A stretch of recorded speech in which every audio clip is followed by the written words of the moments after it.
हरे कृष्ण।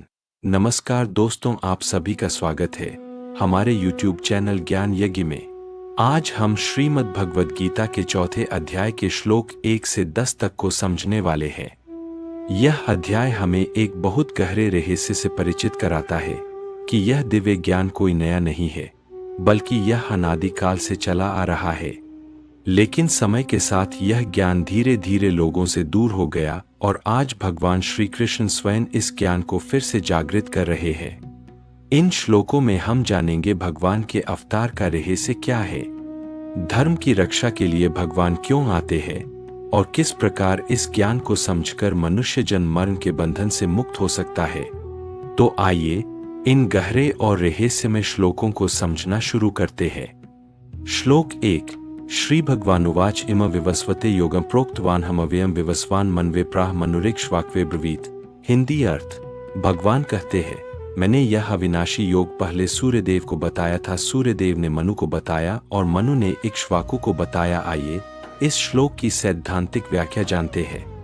यहाँ भगवान श्री कृष्ण हमें बताते हैं कि यह ज्ञान नया नहीं है, यह एक प्राचीन परंपरा का हिस्सा है।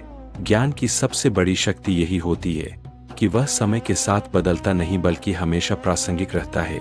यह श्लोक हमें सिखाता है कि सच्चा ज्ञान हमेशा पीढ़ी दर पीढ़ी आगे बढ़ता है और वही ज्ञान जीवन को सही दिशा देता है।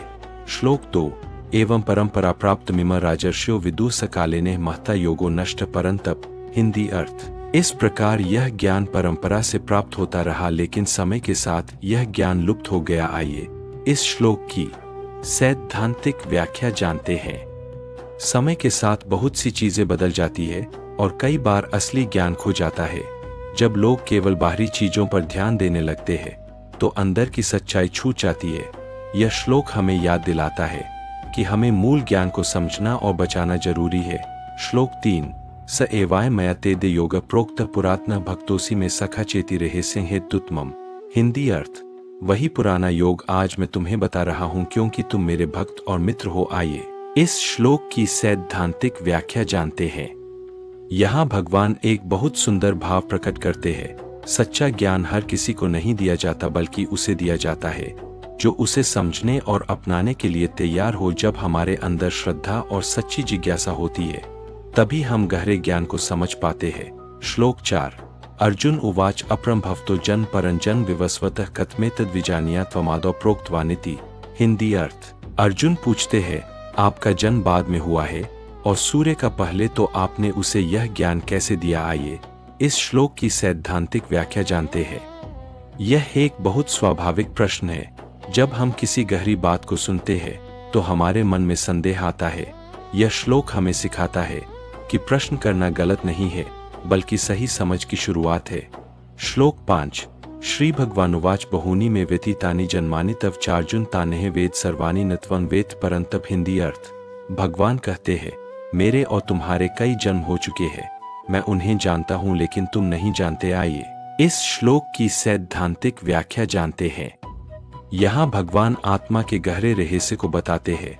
हम केवल इस जीवन तक सीमित नहीं है, हमारी यात्रा बहुत लंबी है, लेकिन हम अपने पिछले जन्मों को याद नहीं रखते क्योंकि हमारी चेतना सीमित होती है। यह श्लोक हमें यह समझाता है कि जीवन का दायरा बहुत बड़ा है। श्लोक 6। अजोपि सन्नव्यात्मा भूतानामीश्वरोपि सन प्रकृतिं स्वामधिष्ठाय संभवाम्यात्म माया। हिंदी अर्थ। मैं जन्मरहित और अविनाशी हूँ, फिर भी अपनी शक्ति से जन्म लेता हूँ। आइए इस श्लोक की सैद्धांतिक व्याख्या जानते हैं। भगवान यहाँ अपने अवतार का रहस्य बताते हैं। वे सामान्य मनुष्य की तरह जन्म नहीं लेते, बल्कि अपनी इच्छा से आते हैं। यह हमें सिखाता है कि दिव्यता किसी सीमा में बंधी नहीं है। श्लोक 7। यदा यदा ही धर्मस्य ग्लानिर्भवति भारत अभ्युत्थान मधर्मस्य तदात्मानं सृजाम्यहम्। हिंदी अर्थ। जब जब धर्म की हानि होती है और अधर्म बढ़ता है तब मैं स्वयं प्रकट होता हूँ। आइए इस श्लोक की सैद्धांतिक व्याख्या जानते हैं।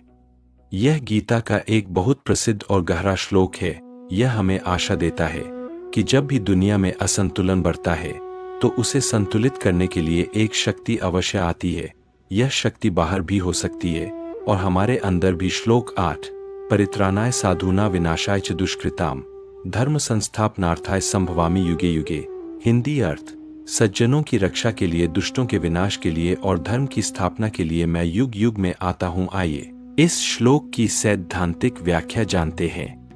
यह श्लोक हमें बताता है कि अच्छाई और बुराई का संघर्ष हमेशा चलता रहता है, लेकिन अंत में जीत हमेशा धर्म की ही होती है।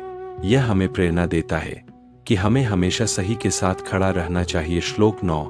जन्म कर्म च मे दिव्यमेवं यो वेत्ति तत्वतः त्यक्त्वा देह पुनर्जन्म नैति मामेति सोऽर्जुन।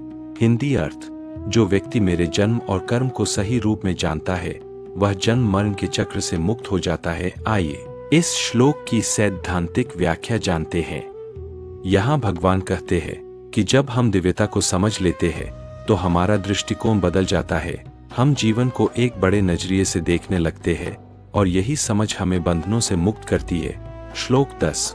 वीतराग भय क्रोधा मन्या मामुपाश्रिता बहवो ज्ञानप सपूता मद्भाव मागता। हिंदी अर्थ: जो लोग राग, भय और क्रोध से मुक्त होकर मुझ में स्थित होते हैं वे ज्ञान और तप से शुद्ध होकर मुझे प्राप्त होते हैं। आइए इस श्लोक की सैद्धांतिक व्याख्या जानते हैं। यह श्लोक हमें बताता है कि आध्यात्मिक मार्ग पर चलने के लिए हमें अपने अंदर की कमजोरियों को छोड़ना होगा। राग, भय और क्रोध, ये 3 चीजें हमें आगे बढ़ने से रोकती है। जब हम इन्हें पार कर लेते हैं तो हमारा मन शुद्ध हो जाता है और यही शुद्धता हमें सच्ची शांति तक ले जाती है।